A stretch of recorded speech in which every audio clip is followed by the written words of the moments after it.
boo xam ne dañ ciy dugal contact formateur yi muy ñaax ñenn ñi di tax ñeneen ñi sawar ndax lu ñu liggéey dugal ko ci page bi ku ci am question dugal ko ci page bi mu bénéficier ñëpp formateur yi di leen tontu bu ci yàlla àndee bu ñu jógee fii incha allah war nañu dem Thiamène pour former foofu 60 personnes suñu paree ci 60 personnes yooyu ñu war a jàll Daara Jolof pour former waat foofu 50 personnes kon xam ngeen ne yéen wi diis na waaye sunu borom a ñu koy téeñal ak itam seeni ñaan ak seen xol bu sedd nag parce que mbir mi boo ko waree jox boo ko joxee ki nga ko war a jox nga jox ko ni nga ko war a joxe ba xolam sedd ci yaakaar naa ne barke day am foofu te moom la ñuy sàkk kon yéen ñii tamit am na ñoo xamante ne déjà ubbi nañu seen page Facebook te am na yuñ ciy gis waaye li ma ciy dolli rek mooy groupe bu ubbi page am ak nu mu ko mën a tuddee na ci boole Kër Kenn ndax Kër Kenn mooy identité bi nga xamante ne mooy signature bi nga xamante ne formateur yi buñ ko gisee dañuy daal di xam ne ñii kat mooy ñañu formé woon kon suivi bi day daal di yomb ci document yi aussi am na yoon boo xam ne dama xaw a hausser le ton parce que bi ma biñ ci waxtaanee j'ai compris parce que formation dafa am formation am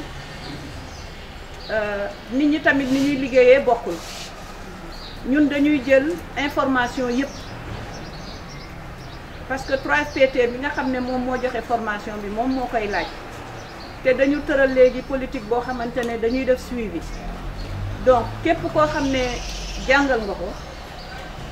il faut que dañuy am suñu liste de présence pour les 6 jours émargement bi dañ koy photocopier jox leen ko ñun ñoo ko moom suñu archive bu école la mais il faut que ñoom ñu jox leen photocopie bi pour mu leer leen ne Cheikh Diop nii kat ñu jox attestation suivre na 3 jours de teinture et 3 jours de sérigraphie ku yeggale nga am ko ku yeggalewul doo ko am ci attestation yi am na koo xamante ne attestation sérigraphie rek lañ koy jox parce que moom rek la jàng moom lañ ko jàngal mu am koo xam ne teinture rek lañ koy jox parce que teinture la jàng lii xaw a kii ci mbir bi nag mooy ni on ne fait pas de sentiment ni de complaisance liggéey bi daal li mu joxe loolu la ñuy wone beneen bi mooy di leen ñaax ci suivi bi parce que ndimbal daf ciy fekk loxol borom su ngeen bëggee ñu jàppale leen il faudrait que yéen ngeen wone li ngeen mën bu leen dem rek toog xaar ne dañu bëgg financement du yombee noonu mais liñ leen jàngal avec les moyens du bord percal bi monsieur Diop wax na leen ko expliqué na leen ko Anta itam wax na leen ko bu leen tëb rek wuti basin mais percal bi la pièce au plus grand cher c'est 15 000 francs nga am ci 42 yards boo ko diviser en 3 yards yu nekk mat na chemise mat na yëre xale jigéen yi yëre tàngaay wala 4 yards mu def tenue été ngeen liggéey ko bu ngeen defee bi yoon takk bi suba ngeen def ñaw bi gannaaw suba ngeen def batik bi c'est au fur et à mesure ngeen di mën a am promotion bi bu ko defee état bi ñii ngeen xam ne ñoom ñooy ñëw pour accompagner leen lu ngeen liggéey ngeen am ci benn image bu koy immortaliser ngeen photo ko su ngeen toogee déglu de waxtaan def seen benn demande jël ci image yi def ko à l'appui danañu xam ne yéen ñii ñu jar a dimbali ngeen te nag dañuy faral di wax ne bu ñu toogee mbooloo digg yi day bare mais après du am suivi waaye ci yéen la su ngeen leen lakkalee ñu jox leen ndax ñoom ñi leen di soxla day bare ñi leen di laaj day bare kon nag yéen du ngeen tëdd di nelaw nit ñëw teew ñu naan déedéet nañ xaar kay nelaw ba mu yeewu kon yéen a war a farlu pour la formation ci li sëñ Fallou wax Kër Kene centre la bu nekk Zac Mbao du centre bu yàgg ñu ngi toll ci juróomi at waaye dañoo gëm suñu bopp ndax nit ki da ngay gëm sa bopp ba ñun dañuy bëre ba fi mu ne nii dañu dugg dans la cour des grands ndax formation bi du arrangement du xamee du relation 3FPT dafa lancé appel d'offre ci ñi nga xamante ne nii ñoom la ñu agréé ñu tànn ci ay structure wooñu ne ñu offre mbaa ngi nii rawante la tontu leen ci bañ ca tontoo suñu borom dogal ñun ñu gagné projet bi moo waral ñu am 360 personnes yu ñu war a former dans la région de Louga waaye centre bi yemul ci sérigraphie ak teinture dañuy def coiffure dañuy def restauration ubbi nañu ren électricité menuiserie mi ngi ci yoon bi dañuy def vannerie dañuy def macramé dañuy def tricot crochet broderie artisanat donc la ñuy def bare na te dara taxu koo jóg lu dul la jeunesse du Sénégal sama assistant mi ngi fii maanaam su ma waxee sama assistant je suis la responsable mais y a un assistant de direction de Kër Kene dinañ ko jox parole mu nuyonteex yéen moom ci wàllu boppam xam na li ñuy liggéey donc du centre bu rëy mais centre la boo xam ne mu ngi liggéey lu am solo am nañu benn parent d'élève bu wax ne yéen daal suñu yóbboo ñu tuddee leen ñu ñaaw ngemb waaye ñu mën a bëri macha allah donc ci cadre formation boobu yemuñu foofu Kër Kene dafa dem ci délégué de cité yi nga xamante ne ñoo ñu wër demandé fa des cas sociaux parce que délégué de quartier yi ñooy xam ñi néew doole ñu soxla ndimbal et dans beaucoup de familles sénégalaises dafay am kenn koo xam ne walla ñaar ñoo xam ne jàng nañu mais jàng bi demul walla liggéeyuñu ñu nga toog ca kër ga. Kër Kene a fait appel pour ñu sélectionner foofu ñu defalal leen une formation gratuite parce que nag wax fa dëgg yàlla nit ki su suñu borom waxee ne da nga war a génnee asaka kon xam-xam bi la yàlla may ak am-am bi la yàlla may ak mën-mën bi la yàlla defal dañ ci war a génnee asaka am na fa ay daara yoo xamante ni pour répondre la dem naa ci ñetti daara après dama toog parce que su ma demee ne leen les jeunes à partir de 12 ans jour boo xam ne jànguñu alxuraan nañ leen bàyyi ñu ñëw centre bi jàng ci métier c'est gratuit dañ may wax ne ma ñii seen waajur indiw leen ci pour ñu jàng métier dañuy yelwaan yax dañuy jàng donc yow su fekkee yaa ngi yëngu ci loolu man daf may neex ma collaborer ak yow parce que nag mendicité bi dafa bare te dafa am ku muy profiter mais profité wul ñi nekk ci mbedd bi te loolu dañ ci war a xalaat parce que c'est la jeunesse du Sénégal kon wax bi xaw na gudd mais dafa laajoon ma leeral lu mel nii yéen ñi ngeen xamante ne nag def ngeen pas-pas ba def seen formation da ngeen di def pas-pas ba mu mun leen a jëriñ te bu ëllëgee su beneen formation amee ñu mën leen cee woo ndax seen pas-pas mooy tax monsieur Sène wax fa dëgg yàlla wàccoon na ak yéen kon yéen fi mu ne nii yéen a ci des di leen gërëm nag di leen encourager vraiment te delluwaat di leen jéggalu di leen balu ak wasalaam. bu bañ gàccee da ngay ñëwee coono bañ gàccee da ngay ñëwee coono madam ngay fi ma bañ gàccee ma ko taxa doone bañ gàccee da ngay ñëwee coono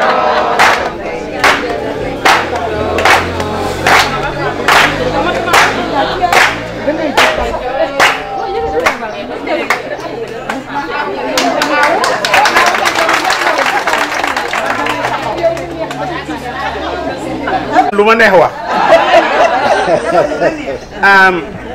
damay dolli sant yàlla parce que li ma bëgg a wax am na ñu muy bett Louga loo yàlla daf ma boole ak ñoom li may wax lu sori la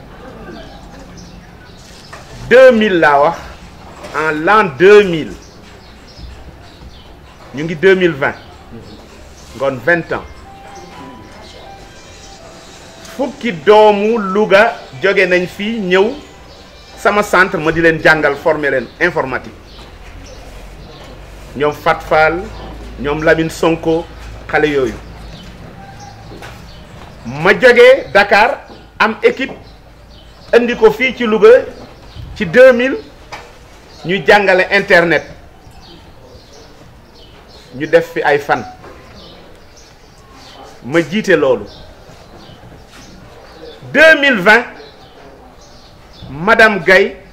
jiite formation ñu ñëw ci Louga donc du hasard sunu borom la te président Sène ñëw naa de ñu jox ma madame Gaye ne naa complété parce que xam naa ci formation bi may assistant de direction mais moom ci boppam andiwu ma fi de mooy dëgg de li ma wax je pèse bien moom ma jox na ma nag ne ma waxal mais moom andiwu ma fi kii moo ma fi andi monsieur Sène moo ma fi andi parce que bi ñuy def prospection ñëw ci bureau am toog di waxtaan booba lañ mus a gise pour la première fois peut-être at yi may wax gise woon nañu peut-être mu ni ma bu ñuy def formation da ngay nekk sama invité d'honneur ñëwal ma bëggoon teel a ñëw fekke formation yi mais comme yàlla def na au niveau de la direction ñun ñaar mënuñu fa manqué ndoo lu mu xat ma ni bu dee ay waxtu sax dana ma jaral ma ñëw fekk si ko ngoon grâce à moom tàccul leen ma ko bu baax waaye li nga xam ne orateur yi fi jëkk jaar wax nañ ko ñun du ñu def lu dul teg foofu sunu baaraam ngeen jël loolu nag def ko arme parce que il ne sert à rien ñu former leen ba pare ngeen jël seen kayit bi ñu leen di jox ak xam-xam bi dal di toog ca kër ga naan dañuy xaar ku ñu financé déedéet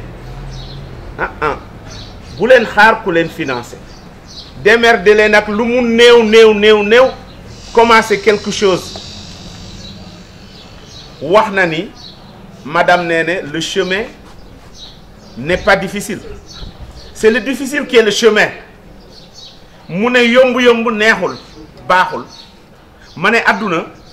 ñaari ndab lañ lay jox te lépp ñama ci ne ñam bi kaani moo ne ci kaw ñam bi lem moo ne ci kaw soo buggee réussir nag lem ba fa nga koy bàyyi dal ci kaani bi nag muy metti ngay lekk mu jeex baxate yi génn kaani jeex rek nga dal ci xorom nga ne wex na tuuti waaye moo tane kaani nga nekk ci xorom na nga doon gérer kaani nag ngay gérer xorom de bul changer sa gestion bu xorom dee jeex rek nga dugg ci suukar nga ne affaire bi nag bu mu tax nga soppi doxin déedéet continuer sa suukar bu jeex nga dem ci lem waaye gestion kaani moo la fi dugal de waaye léegi ci lem gi la naa jënd ñaari avion naa jënd ñaari oto naa jënd ñaari bateau te daa nga dem donc loolu moom la madame wax dërëm tànk ci ngeen di amee dara parce que am ngeen seen métier man ci fii laa gisee ñu jàngal la ñetti fan nga commencé wut ay marché parce que Kébémer foofu lañ jëkk dem formation bi jeexagul ma gis ñoo xam ne nee nañ am nañ ay marché waaw ma ne affaire bi moom ku ko topp gis ci dara ngoon nag bu leen ko caaxaane en tout cas lépp lu ngeen fi jàng yàlla na seen wërsëg yàlla jàppale leen parce que mënuma fi wax lu ëpp li nga xam ne autorité yi fi jëkk jaar wax nañu loolu moo tax comme madame dafa am nu ma xamee moo tax mu glissé ma tuuti waaye waxaluma ko de kii laay waxal allahumma salli ala sayyidina muhammadin wa sallam.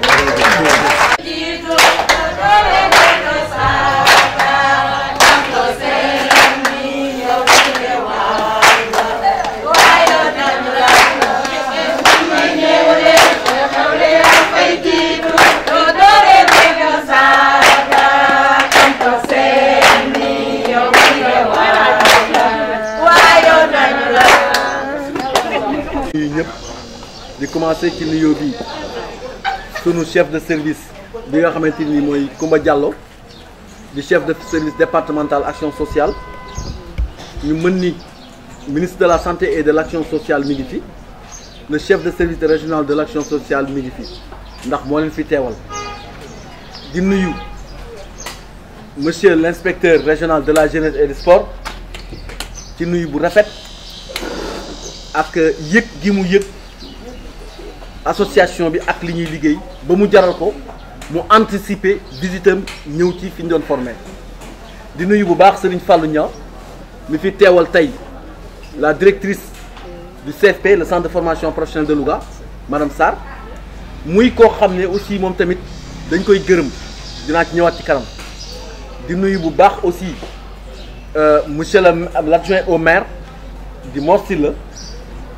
di nuyu bu baax ñoom Anta monsieur Diop mais suma xaritu bopp monsieur Gaye balaa may sori ci wax di ngeen tàccul ma ko bu baax di nuyu apprenants yi fi nekk di nuyu membre handicap Formiduc di nuyu parents handicap Formiduc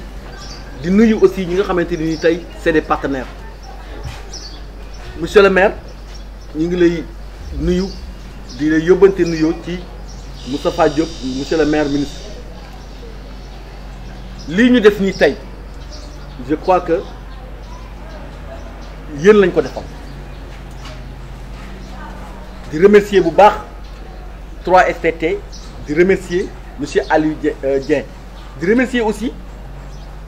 le ministre de la formation professionnelle muy Dame Diop parce que Dame Diop avant muy nekk ministre moo nekkoon directeur 3FPT mais avant muy nekk directeur 3FPT dafa nekkoon ONG Tostan fa la ñu xamante man ak moom il m'a reçu à Mbour ñu discuter au moment où il était directeur de 3FPT Serigne Fallou Niang mi xam na ci lu bari parce que li ñuy wax nit ki su fekkente ni nii da nga soxoree nit yow yaay yàqule mais tey su ma accès 3FPT ba di fa jëriñoo dara wala ONFP c'est grâce à Fallou Niang mi madame Gaye dama ko wax Bintu keroog ma ne ko madame Gaye mënatuma ko parce que nit ki boo ko dee wax ci moom ba ci yàgg da ngay xam parce que benn waaye dégg naa dafay tàgg yonent bi di xool lu mu ko wax ba ci yàgg finalement fan la mujj ci yaabaax mais madame Gaye vraiment mënuma utiliser beneen mot bu gën a kaw yaabaax moo tax man la yaabaax mais gëmal ni lépp luy sensu ngërëm mi ngi ci loolu yàlla na la yàlla fay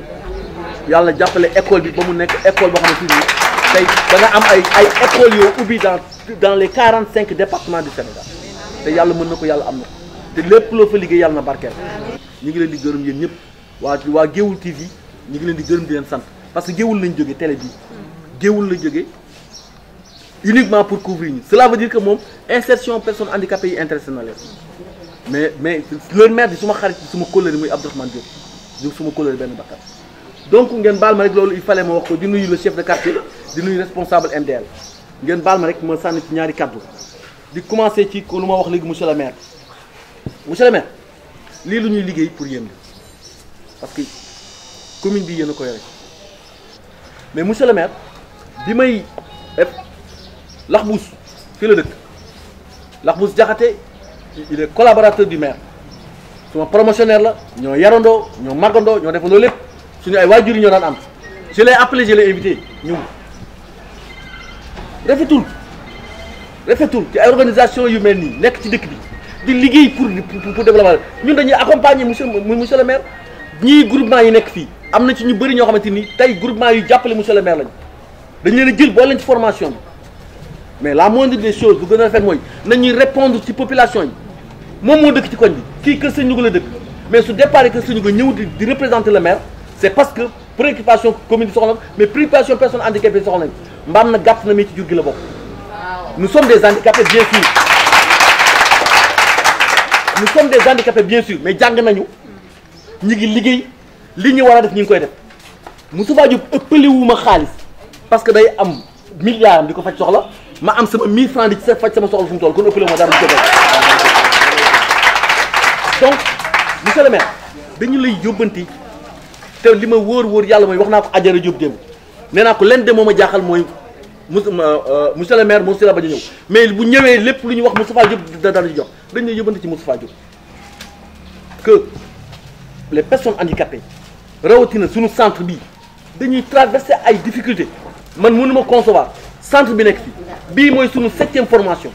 dañu former ay nit on a actuellement ñu ngi ci plus de 500 personnes yoo xam ne foofu formé nañ leen daanaka 300 yi ñooy ay handicapés 200 yi des yëpp ay personnes valides lañ te ci commune bi la ñu bokk te lu ñuy def boole leen ci pour lan pour ñu ak comme lii kër kenn def accompagner leen ba bu ñu demee mën ko démultiplier au niveau de leur localité. Monsieur le maire commune bi centre bi mosul am subvention maire fii ñu nekk moomuñu ko dañuy fay 100 000 francs par mois handicapés yaa ngi nii les membres de l'association sont là. Monsieur le maire dama ni woon li may wax ñii ñu ngi toog dem en réunion dama ne leen li may wax su monsieur le maire ñëwee dama koy woo ci néeg bi ñu toog waxtaan mais du ma ko def je vais le dire ici. Mais centre de location moo yore kër xam nga ko si c'est bu nekk sama xarit bi Covid bi commencé nous on avait des partenaires belges on prenait en charge la location du centre mais bi partenaire bi Covid bi ñëwee ba léegi on a des difficultés ñi ngi amee 7 mois arrière samedi bi fi agence bi ñëw jox ñu préavis pour expulsion mais ñun fii ñu nekk pendant 7 ans di liggéey di am ay teranga di accompagner ay handicapés ñu xëy suba génne ñu Moustapha Diop nekk fii ci lan ci 700 000 francs c'est rafetul c'est pas joli ay handicapés ñoo fi nekk ñuy daan seen doole man bu doon man kese am naa lu mu dundee parce que je suis opérateur je suis entrepreneur mais yàlla dogal na ni ay way laago kese ñoo fi nekk monsieur le maire te yow xam nga ci dara parce que on travaille dans le programme la mairie la plus inclusive kon du ñu bàyyi ba nga dem ñu di ko wax dañ koy wax ci sa kanam on a des difficultés actuellement au niveau de ce centre te Moustapha Diop ñi muy dimbali ñun kenn gënuñu ci yey parce que ñu ngi koy accompagner ci politique ñu ngi koy accompagner pour mu jël maire bi parce que li muy liggéey ci dëkk bi gis nañu ko mais monsieur le maire dañu lay wax ne la daañu la jox référence su agence de location bi ko yor on n'a pas besoin d'argent mais Moustapha Diop nañu fayal fële parce que on est menacé d'expulsion dimanche passé la ñuy jox benn préavis ce fin du mois là suñ ko fayal dañuy génne fii on a ñi ngi fekk unité de transformation céréales ñu ngi travailler sur la farine enrichie avec le CLM le programme national de lutte contre la malnutrition am nañu unité transformation plastique mi ngi fii à 100 mètres unité boo xamante ni maire yi moo ñu jox espace bi ambassade des États-Unis accompagne ñu ba ñu dugal courant bi tey bu ñuy wax plastique madame Gaye ci dëkk bi ñu di ko liggéey di ko dindi mais c'est pour le compte de qui de la municipalité kon je crois que loolu bokkoon na ci li nga xamante ni vraiment tey ne woon naa su monsieur le maire ñëwee daañu ko wax pour ngeen baal ma revenir ci formation bi madame Gaye xam nga li nga wax sànq gis nga formation bii nga def nii da nga wax parce que da nga ñëw former indi sa école mais gis nga li ñu la ci jox ci xaalis nga former c'est 1000 fois 0 par rapport ak li nga def ci handicapé ci benn handicapé laa wax jàng métier bu ñu la joxoon 100 millions billahi wallahi taala li nga def moo ëpp 100 millions yooyu. Est-ce que tu sais que handicap yi ngay former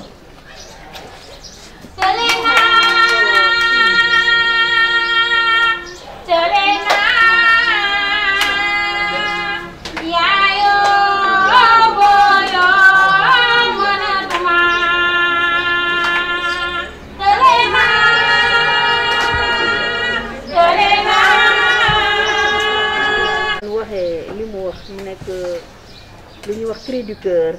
ci xol bi la génnee métit la coono la naqar la génnee na ko ñi ci war a jot nañ ko jot ñi ci mun a def dara nañ ci def dara balaa làmbaay di ñaaw parce que rafetul nag te yàlla bu ñu egg foofu loolu muy ragal yàlla bu ñu fa egg yàlla nañu yàlla indil solution balaa loolu di am. waaw bu loolu weesoo ñu ngi jox kàddu gi kon monsieur l'adjoint au maire Mor Sylla mu am lu mu ci sànni. merci madame Diallo ñoo ngi nuyu ñi fi toog ñëpp di nuyu madame Diallo bu action sociale buñ ko nuyoo nuyu nañ chef de service yi di teew yëpp mais également di nuyu SER bi nga xam ni moo fi toogal forum EDIT di nuyu formateurs yi di jël ci bopp bi madame Gaye di nuyu également ki fi toogal conseil de quartier bi di nuyu yéen ñi nga xam ni yéen leen formé également association bu forum EDIT di nuyu Marème Yes Bak nga xam ni fekk naa ko fi muy responsable des femmes bu Moussa Fadio mais également responsable yi nga xam ni ñu ngi nekk montagne di nuyu la jeunesse di am mbégte nag di ñëw teew fii ci li nga xam ne nii moom la moo fi am ñuy former ay ndaw jigéen ak góor ci wàllu peinture sérigraphe muy mbégte ci ñun comme ni nga ko waxee lépp lu ñu fi def rek jàpp naa ni commune bi lañ ko defal ndax bu ñu falee dafa bokk ci suñu mission pour que ñu fexe ba xale yi am liggéey mais également fexe ba xale yi am formation bu baax pour mën a créer ay petites et moyennes entreprises yaakaar naa tey solo formation bi mooy bu fi jógee kenn ku ne ci ñoom par benn wala par groupe ñu mën a créer ay entreprises yoo xam ne day tax économie bi gën a jóg. naa li nga wax lépp dégg nañ ko te comme ni ko monsieur Gaye waxee duggul ci nopp ku tax te monsieur le ministre maire Moussa Diop jàpp naa ni bokk na ci ay prérogatives am nan lay def ba équité boobu ngay wax ne mu mën a am donc kon jàpp naa ne li nga wax nii c'est un problème mais qui peut avoir des solutions boo xam ne très rapidement la. maintenant du ma wax parce que damay jottali message mais xam ki ma koy jottali xam aussi li muy régler ci Louga moo tax ma jàpp ni kon problème bi nga wax nii dana nekk suñu gannaaw très bientôt. du yàgg incha allah rabbi mën na nekk tey mën na nekk suba mais incha allah jàpp naa ne heure bu ko jotee dana réglé wu parce que yàgg na réglé lu mel nii et que vraiment li nga wax nii du ma ne c'est émouvant parce que ñi ko seqal ay nit lan mais quand même nekk na loo xam ne nii waru fi war a nekk war na aussi nga mën a jóg yow ñëw waxtaan ak ñun pour qu'on trouve des solutions donc pour loolu jàpp na danga ko réglé mais maintenant venant de la formation liñ fi dajale mooy ñu former ay jeunes wala ay jigéen ak góor ñu am ñoo xam ne ni dañ ñu ko jox mu nekk partenariat boo xam dafa dox ci diggante handicap yi ak ñoom ñi nga xam ne ñoo koy maye seen gis utile ni na woo jigéen ñi ak góor ñi pour ñu bokk ci jàpp naa buñ toogee fi ñetti fan ñu former ñu ci lenn loolu warul jeex rek kenn ku ne yóbbu sa diplôme wala lu la jox nga dem toog nëpp ko du am benn njariñ parce que finalité bi mooy li leen defal mu mën a participer ci ëpp bi nga xam ne ko mën na ko am mooy kenn ku ne ci yéen jël ay initiative créer dara loo xam ne dafay mën a jariñ moom boppam mais également jariñ ñeneen bu loolu amul rek jàpp na day am échec kon it du am benn njariñ kon nag maintenant ñi nga xam ne ñoom ñoo ko saytu woon mooy handicap yi mais ñin ko may aussi ñoom def na leen war a def léegi la balle est dans notre camp mooy ñi nga xam ne ñoom leen formé bu loolu ñibbi rek après denc kii bi pour xaaral beneen formation essayé leen ngeen am ay initiative ngeen créer dara pour que au moins dëkk bi mën si jariñoo parce que tey croissance bi nga xam moom dëkk bi am Sénégal di ko am lii bokk na ci li koy jëmee kanam donc petite et moyenne emploi dafa nekk loo xam lu am solo la ci ab dëkk buñ ko ñoŋalu rek jàpp ci rek jàpp naa dëkk ba du dem parce que quand on parle de création d'emploi je pense que l'État mënu ko def li ko mën def rek mooy secteur privé le secteur privé yéen la ñun la ñeneen la dañ ci góorgóorlu ba li nga xam ne ni moom la ñu indil mu mën a am njariñ en tout cas la municipalité de Louga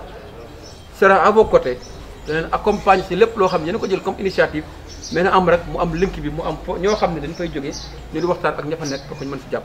nous sommes prêts à vous accompagner sur tout le plan mun ma jeexal nag ba dem te dama nuyu sama jigéen ñi toog di di kii Diop Ajara Diop ak Mariama di leen nuyu bu baax ni wax li leen ñuy xaar ci yéen ngeen nekk ci ab koñ lu xew ngeen dem fa pour jëmmal ñi nga xam ne ñu dogal def mention spéciale également à Marème Diop soxna si kon ñu ngi lay gërëm di la sant di ñaan aussi li nga taxawal parce que social dafa nekk loo xam ne nii dafay indi équilibre ci askan bi équilibre boobu nag du doon rek sur le plan social da nekk également sur le plan santé sur le plan environnement sur le plan économique te pourtant mi ngi seen ndodd kon gis na li ngeen liggéey ci askan bi di ziar ñëpp di nuyu ñëpp di nuyu également sama grand merci beaucoup. ci seen tur ak seen sant ñi ngi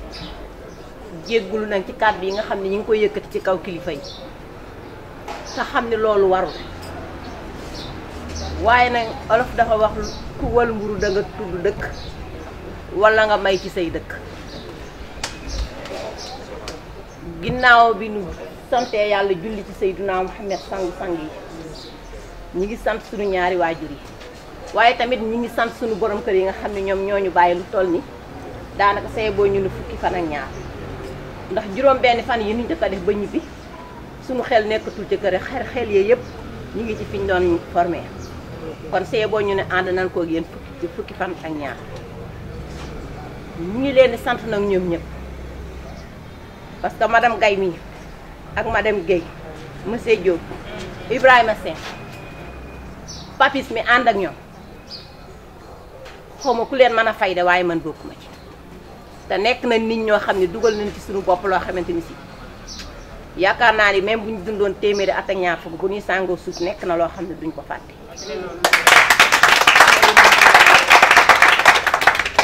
ndax li njëkk a jiitu mooy yar bi ñu njëkk a def ci ñun bi ñu njëkkee ku agsi woon ak sa réew de yar madame nga yar na la ku indi woon ak sa ñàkk xam-xam monsieur Diop def na si yow xam-xam ku fi indi woon sa tayel madame Guèye formé na la ba dootoo tayel wallahi laa su xëyee 9h ci suba ba 9h ci ngoon doo ko gis mukk mu toog su toogee dafa añ su toogee dafa julli te liñ gën a neex nag mooy formation boo xamante ni si su waxtu wi jotee ñu may la nga dem julli duñ la wax mukk da ngay continuer bañ pare fu waxtu wi jotee ñu ànd ak ñun julli suñu jullee ba pare suñu soxna awa mee nga xam ne mooy awa Ibrahima Sène indil ñu ceeb boo xam ne ku ko lekkaat sax dangay ànd ak waatal forme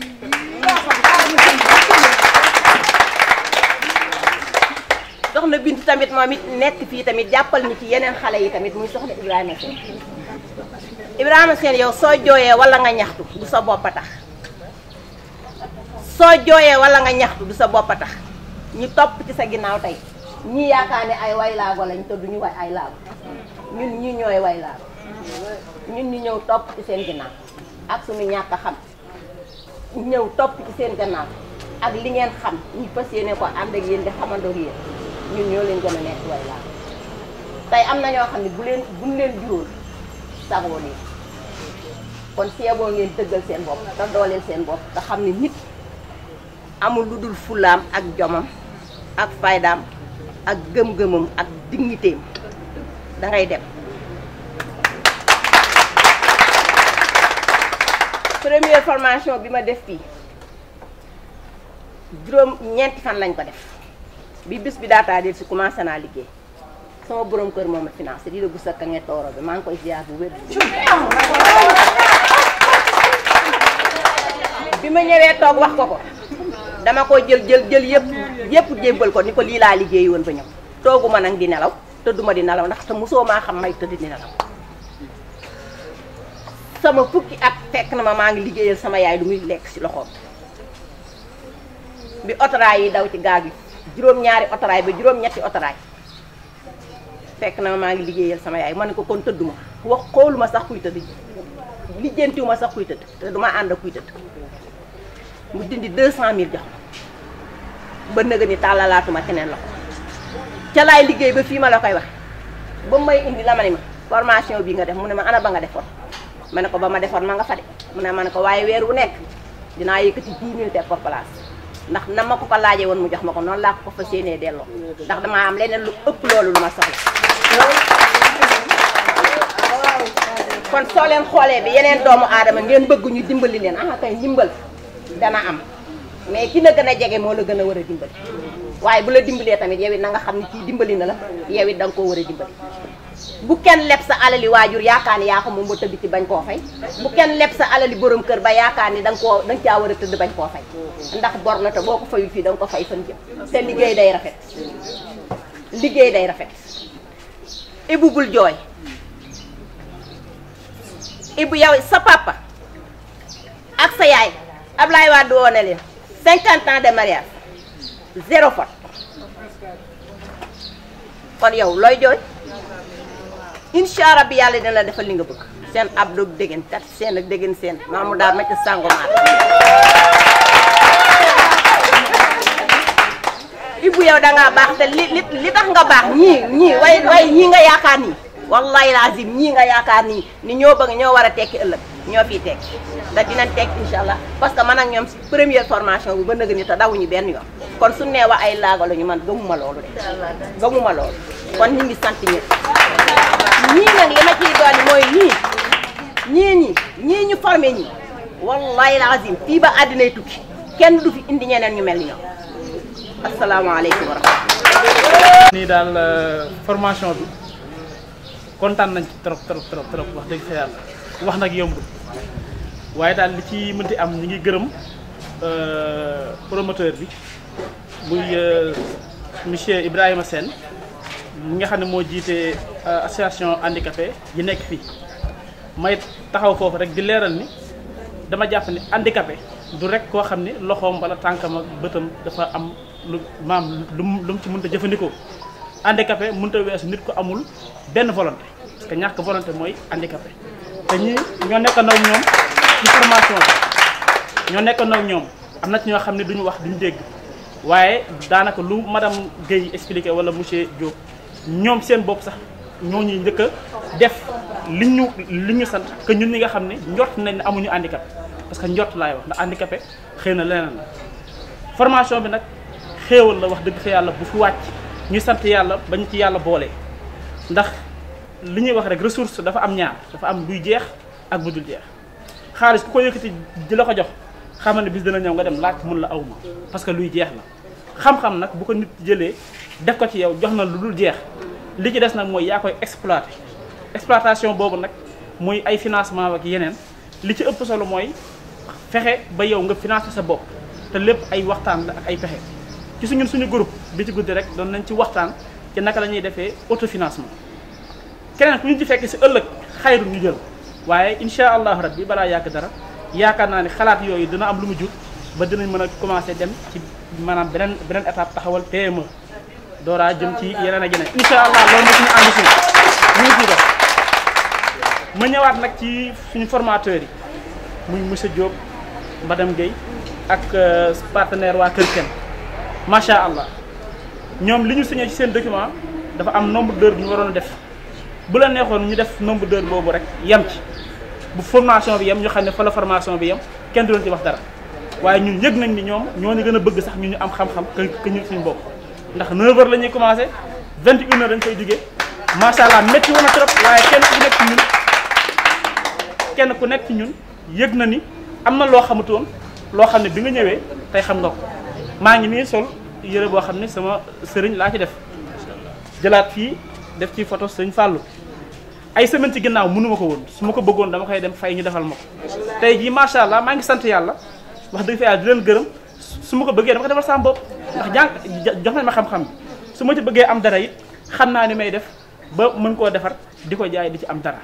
kon donc képp ku la jox yëkkati xam-xam jox la di seetu la dara kon ki nga xam ne moo démarché projet bi muy waa association des handicapés tamit bu ma sañoon sax du leen wax handicapé ndax handicapé mooy ku manqué volonté jeune bu manqué volonté handicapé la kon ñoom ñi nga xam ne ñoo ko démarché jox ko ñun ñi nga xam ne kenn tuddewuñu handicapé ñun suñu bopp ñoo war a jàppale suñu bopp handicapé ndax ñoo ko waroon démarché jox leen mais ñoom ñoo ko démarché jox ñu kon ñu ngi leen di sant ci jiite école bi nga xam ne ñoo ñëw di ñu former rigueur am dañ ciy sax inspiré wu ndax bu amuloon rigueur tey ji amaana mën naa am nu mu demee bu ñu demee ba ay 17h sax ñenn ñu sonn nañu dem leen mais dafa bëgg bu ñu fa jugee képp kuñ ne waa kër kenn ñoo la formé kat ñu xam ne ñii kat ay jàmbaar la te ñu ngi leen sant di leen gërëm kaddu yi nag damay bañ mu gudd ñu xam naa ñu tënk ko foofu rek ndax wax yombul wala ñu leen sant di leen gërëm daal am li nga xam ne moom nekkati woon soo ba léegi ngeen gis ñi ñu taxawal mooy ñi nga xam ne ñoom lañ doon formé ci centre bi nga gis ne macha allah li nga xam ne moom la ñu sol ñoom ñoo ko liggéey ñu gën a ñi soxna si na nga def. maa ngi fi sëñ bi. waaw tey tur bi naka la. maa ngi tudd Dieynaba Diallo. Dieynaba Diallo tey sa teewaay fii ci centre bi lan moo war sa teewaay. waaw ginnaaw bi ma sante yàlla julli si yonent bi sallallahu alayhi wa sallam di sant samay ñaari waajur sama teewaay tey ci bis bi mooy ginnaaw bi ñu defee suñu formation ci juróom-benni fan war a ñëw tey ñu jox ñu suñu ay attestation fii ci centre des handicapés. ñu gis ne ñu ngi leen doon formé ci diggante ay 6 jours ak leneen lan ngeen gisoon formation yan kii waaw ci 6 jours yi ñu ngi doon formé ci teinture ñu ngi doon formé ci sérigraphie muy 3 jours yoo xam ne cuub lañ koy def ak yeneen 3 jours yoo xam ne sérigraphie lañ koy def. biir formation yi ban yëg-yëg ngeen ci am yoo xam ne ngeen ne lii kat gañe nañ ko tey lii kat am nañ ko ci mbégte lii am nañ ko ci naqar. macha allah formation bi moom dañuy wax dafa ñëw ci heure ndax nekkoon nañ ay jeunesse yoo xamante ni dañoo xool defuñu dara fekk 6 jours yi ci ginnaaw xamuñu woon dara nekkuñu woon dara mais 6 jours yii nii ñu passé sentir nañ ci suñu bopp ci beneen niveau nekk nañ ci beneen facette boo xamante ni nekkuñu ko mbégte ak kontaan rek lañ ko. jërëjëf ba ñu tur yi. maa ngi tudd Dieynaba Diallo. Dieynaba Diallo ñu ngi lay jaajëfal. asalaamaaleykum mbokki Sénégal asalaamaaleykum mbokki Louga asalaamaaleykum mbokki tey ñu ngi fii ci jàmm Louga Lo ñu ko day naan tey nag ñi ngi gis teewaay yi fii tey waa Géewu TV teew fii teew bi nag moo ko waral tey dañuy ñëw ci centre des handicapés tey gis fii handicapé ñu dajale leen fii ci seen formation bi ñu fas yéene laaj ci nga xam ne mooy leeral ñu ci yenn kàddu yi lan moo waral seen teewaay fii tey soxna si ñu ngi lay maa ngi leen di fay donc di présenté di wax ne man maa ngi tudd madame Gaye Henriette nekk responsable du centre de formation Kër Kenn ci Zac Mbao ñu teewoon fii tey association des handicapés ci defaral leen formation loolu la ñu teewaay fii tey bés bi nga xamante ne dañu war a remettre seen i attestation après 6 jours pour le premier jour 6 autres jours pour le deuxième jour maanaam def nañ fi 12 jours yoo xam ne formé nañ fi 50 personnes majoritaire handicapés. waaw man ngay formation bi ci lan la lal woon ci wàllu waaw formation bi nag ñaari module la woon mooy teinture ak sérigraphie parce que fi mu ne nii teinture métier la sérigraphie métier la mais ñaari métier yu lëkkaloo la benn mënul dem bàyyi morom loolu taxoon ñu ñëw defal leen formation teinture ak sérigraphie. ñu gis ne ñu ngi ci li nga xam ne mooy mbas mi ci réew mi te ñu gis nga dajale mbooloo parce que yéen jàngal kenn ndax yombal na ci seen liggéey. waaw dajale mbooloo naka jekk yomb rawatina nag ci période mbas bi mais comme ay consigne am na te xam nañ ko naka jekk noonu la ñuy liggéeyee donc bi ñu ñëwee jafewul trop si parce que xëy na distanciation bi la ñu dul mën a respecté ndax quelquefois trempage bi en groupe de 4 wala de 5 lay doon mais dañu wut suffisamment de bassines nga xamante ne pendant le trempage c'est impératif kenn ku nekk day takk masque comme xam nañu ne booy wax ci la virus bi di gën a gaaw a propagé wu donc dañuy c'est impératif dañuy obligé ñu takk seen masque mais dinañuy raxas seen loxo aussi parce que ku koy def foog sa loxo di tooy et vraiment hygiène bi ak yëpp respecté nañ ko yàlla defal nañu jàmm def nañu formation ba mu jeex te amuñu ci benn cas. waaw ñu gis na 12 jours ngeen wax moom ngeen ci def 12 jours nga bëgg a former ci xam ci wàllu teinture ak bu ma doon muy loo xam ne ñëpp moo xam ne yaakaar naa yombul ci 12 jours nan ngeen ko dundee ak ñi nga xam ne ñoo koy def. waaw ci 12 jours bi boo ko waxee sax dafay xaw a gudd mais ci 6 jours parce que benn groupe bi de 25 personnes 3 jours lañ leen di defal teinture 3 jours sérigraphie su ko defee ñoom ñu dem ñu jël beneen groupe bi def ak ñoom encore 6 jours 3 jours de teinture 3 jours de sérigraphie loolu xëy na ñun moom la ñu am habitude de wax formation accélérée waaye ñun comme c'est un centre vraiment professionnel te formateurs yi fi nekk itam xarañ lañu xam seen liggéey lañu donc mënuñu joxe lépp waaye base bi nga xamante ne dinañ leen ko jox ñu mën cee tàmbalee liggéey jox nañ leen ko ba mu jeex te ñoom it nangu nañ ko ba mu doy sax parce que juste avant ñuy pare seen formation commencé nañu di liggéey pour seen bopp di sol di liggéey pour di jaay di am ay commandes donc te loolu depuis Kébémer ñu ngi gis lu mel noonu donc 3 jours yi gàtt na mais contenu bi moo am solo te heure yi dañu jàpp 8 heures par jour mais léeg-léeg dañuy dem ba 21 heures quelquefois même un peu moins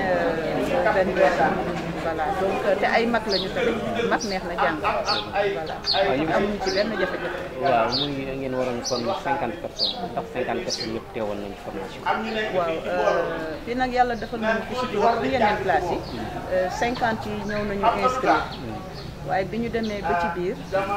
ci benn groupe bi am na kenn koo xam ne dafa def 3 jours de teinture après mu am empêchement donc ñëwul terminé ndax teinture rek lañ ko defal attestation teinture lañ ko jox mu am ñeneen ñaan ñoo xamante ne ñoom itam dañu abandonné lu tax parce que dañu wax ne dañu jàpp ñoom ne liggéey bi dafa xaw a métti voilà parce que nga bëgg jàng ci 3 jours nga bëgg fonctionner tamit loolu lu yomb mais quand on n'a pas l'habitude di sonn donc lu tuuti daf lay jaaxal. ñu gis ngeen départ Kébémer ñëw tey yéen a ngi ndax formation bi fii ngeen koy tënk ci lay yem wala dafa am yeneen tamit yeneen gox yoo xam ne dañ ngeen ko laaj. non jaar nañu bi ñu jógee Kébémer dem nañu sax Budi Sakho waaw bi ñu jógee Budi Sakho la ñu ñëw Géoul mais fi mu ne nii dañu pare remise bi dañu war a yóbbu suñu matériel yi Thiamène parce que foofu tam dañ ko war a former 60 personnes de Thiamène nag ñu dem boucler à Daara Djolof foofu tam 50 personnes. Daara Djolof daal ngeen di tëjee. waaw foofu la ñuy tëjee pour phase bi nga xamante ne formation bi 3FPT moom moo ko may les opérateurs professionnels de la région de Louga léegi nag seen responsable bi di Alioune Badara Dieng moom moo ko séddale ci 5 localités yi. waaw ñu gis formation bi ndax après dina am suivi ci li ngeen di liggéey. waaw suivi bi ci plusieurs fànn parce que 3FPT moom dafa lëkkaloo état bi di liggéey kon état bi fi mu ne nii mooy former ay population pour ñu mën a am métier donc ñoom dinañ leen am lu ñu leen jàppale yaakaar nañ ko parce que doo former nit rek bàyyi ko muy xoole mais actuellement yi ci seen wàllu bopp ñoom itam jàpp nañu ne balaa ñuy xaar état mu leen di dimbali gannaaw jox nañ leen une formation gratuite yaa ngi dégg léegi ñoom li leen war mooy ñoom tam ñu teg ci seen loxo wane que liñ leen wax xam nañ ko bëgg nañ ko mën nañ léegi ñun ñii nag nga xamante ne ñun ñooy Kër Kene ñun dañu am benn objectif suñu objectif mooy képp ku ñu formé dañ lay defal suivi loolu du état moo ñu ko laaj du apprenant yi ñoo ko laaj mais ñun ñoo ko def suñu kuréel groupe bu nekk bu ñu leen formé ba pare dañuy organiser dañuy créer benn groupe WhatsApp boobu sama numéro def siy nekk ak numéro formateur la nga xamante ne ñoom kenn ku nekk loo liggéey da nga koy dugal ci WhatsApp bi formateur yi xool ko corrigé la war la félicité war ko sanctionné léegi bu ñu amee question tam bu ñuy laajte dañ koy wax ci WhatsApp bi formateur yi tontu ci loolu bu ñu amee lu ñu bëgg liggéey loo xamante ne lii dese na leen wóor ñu laaj formateur yi ñu expliqué leen ñu liggéey ba fi mu ne nii tabarkàlla macha allah gars yi ñu ngi liggéey bu yàggul rek am na koo xamante ne moom dafa génnee ci xaalisu boppam formateur yi boole ko ak beneen formateur pour muy réaliser ay écran parce que écran yi Dakar ñuy jar 10 000 mais fii Louga am na ku koy jaayee 5000 mais moom en tant que quelqu'un qui est ambitieux koo xam ne moom farlu na ci liggéey bi dafa génnee xaalisam 50 000 francs dafa fay pour ñu jàngal ko ni ñuy defaree écran donc moom mi ngi defaree écran Kébémer bi ñu ko jógee am na ci ñoo xam ne un petit groupe boo xam ne ñoom dañu def seen genre GIE di jënd produit yi di ñëw di ko jaay foofu parce que déplacement bi pour dem Dakar day jafe donc vraiment ñu ngi ci suivi bi ñoom wane nañu li ñu bëgg te ñoom ñu ngi koy liggéey te tey ñu ngi ci cérémonie bi gis ngeen koo xam ne ñu ngi ko formé woon géewu mais dafa indi ay réalisation pour wane ko ñu ngi seen kàddu ngay tëjee. waaw li may tëjee mooy di leen jaajëfal yéen Géoul Art vraiment di leen remercier di ñaan yàlla mu barkeel seen liggéey di ñaan yàlla mu yokk seen sutura di leen wax itam ne kontaan nañu ci yéen parce que yéen a ngi def seen liggéey ndax lii rek la promouvoir Kër Kene nit ñi xam ko xam li ñuy liggéey promouvoir association des handicapés ñu xam ne ñoom kat ay waay laago lañu waaye tàllaluñu loxo ñoo ngi daan seen doole gën seen bopp bu ko defee bonne volonté yi mën a gestu leen jàppale leen di leen wax aussi ci li may tëjee bu ñu mënee jàppale ñi def formation ñu jàppale leen pour que ñu mën a ubbi seen ay entreprise parce que di liggéey ndànk-ndànk ci sa kër baax na mais boo amee ku la jàppale teg la dans des conditions mooy mën a tax création de moyenne entreprise mën a kon di leen jaajëfal. waaw merci jërëjëf. jërëjëf Kadem Sow jërëjëf. waaw kon ñu ngi nii taxaw fi nga xam ne mooy monsieur Diop moom mi nga xam ne mooy formé ñi nga xam ne ñoom ñoo ci centre de handicapé moom lañ ci woon ñun parce que ñu ko laaj kàddu yi liggéey bu ñu doon liggéey ñi nga xam ne ñi mu doon formé naka la ñu liggéey bi ak nan la gis taxawaay yi nga xam ne ci biir ñu liggéey. jërëjëf maa leen di nuyu vraiment waa Géoul Art ñu ngi leen di nuyu parce que gis nañ ne suñu formation yi génn ñu ko vraiment di facile ñu ngi def formation bi nag comme ni ma koy faral di waxee formation peinture sérigraphie donc mu nekk la nga xam ne métier yu gaaw la ya nga xam ne dafay joxe koom-koom ñu ngi Sénégal ba mu koy faral di waxee dañ naan chaque fois Sénégal amul liggéey jeunes yi loolu la ñuy wax ñun nag ñu bëgg a relever défi boobu nan lañ koy relever mooy jox leen benn temps bu gàtt benn formation ba nga xam ne bu ci jógee war nga mën a taxaw sa entreprise te li may wax kàddu bi waxee xam ne dama ko sànni à l'air pourquoi parce que dañ ko vivre fi ñu jaar comme ni ma ko waxee jaar nañ Kébémer jaar nañ ko di Sakho jaar nañ Géewu te lépp vraiment ñi koy romb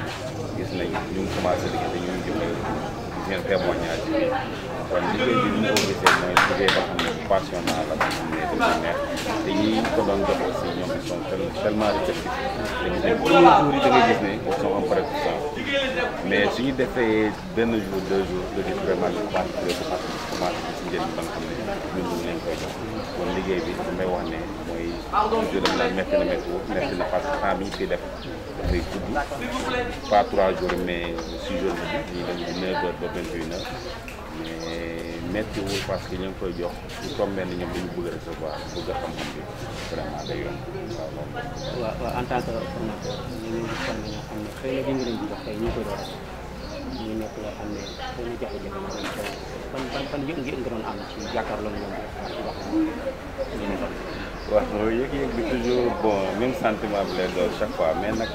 lieu bu nekk ak moromam du ñu nuru bon yëg-yëg bi toujours commencement bi laay gis mooy ñu jox ma ay cibles yi nga xam ne ñenn ñi dañ ne mus nañ def ñenn ñi dañ ne musuñ def mus bëri nañ naan mos yu def nga xam ne ñii dans 3 jours yow xam nga ko ñoom xamaguñ ko mais dans 3 jours beneen comportement la ñuy am parce que formation bi quoi qu'on puisse dire dafa complet yëg-yëg boobu parce que dafa yor wàllu hygiène santé wàllu technique xam-xam donc lépp nga ci biir mais da lay wóor ne dans 3 jours yow soo objectif boobu comme def nga ko ba pare day def koy atteindre bon des fois da nga leen di poser une question ba nga xam ne bon c'est innocent nga mais à la fin soo leen laajee ne la ngeen xamoon nag léegi ni mu demee dañu naan la non léegi li ñu xamoon la léegi donc c'est complètement différent yëg-yëg boobu nag sentiment de satisfaction plaisir lay doon mooy dafa nga xam ne amul woon dara doo wax ne dara sax mais peut-être yokk nga fa dara donc satisfaction la ba nga xam ne da nga koy yëg te loolu moom aussi mooy suñu essence ba nga xam ne moo tax day jox suñu moteur ñuy mën a avancer parce que métti na métti waaye ba nga xam ne su nekkuloon loolu non du ñu dem mais ñu ngi koy jox nit plaisir muy def dal muy def résultat plaisir boobu vraiment mu koy tax yëg-yëg boobu donc di gën a def mooy suñu fay quoi def naa du xaalis mais sentiment boobu nit ñi produire dara def naa loolu sentiment bi gën a réussir. waaw su may tëj aussi mooy li ma ubbee woon rek mooy remercier waa Dioula franchement parce que ñëpp suñ ko def aussi te fësaluñ ko def naa du am njëriñ te yéen gis nañ ni yéen ngi fësal bi nag lan mooy njëriñam mooy ne ñeneen ñi toog seen kër ne dëkk bi amul liggéey wala nangam nanga xalaat ne da ngay toog ay ñeenti at wala ñetti at mën a am benn formation ñu xam ne kat ñetti fan kon mën nañ ci def ni ñooñu ko commencé seen daal commencé jël parce que dañ ne chinois yi wax nañ ko un chemin de 1000 pas de 1000 kilomètres commence par un seul pas waaw boobu soo ko franchir doo dem waaw te loolu mooy sama sabi sama maa ngi di gërëm di sant merci beaucoup di gërëm aussi kër kenn vraiment mag ngi structure boo xam ne moom moo ñu fi teewal di gërëm aussi monsieur Serre nga xam ne mooy représentant boo xam ne moom moo ñu fi indi ñun ñëpp dina gërëm ci seen taxawaay di gërëm aussi formation formé vraiment di gërëm ñëpp wax di leen kontaan merci beaucoup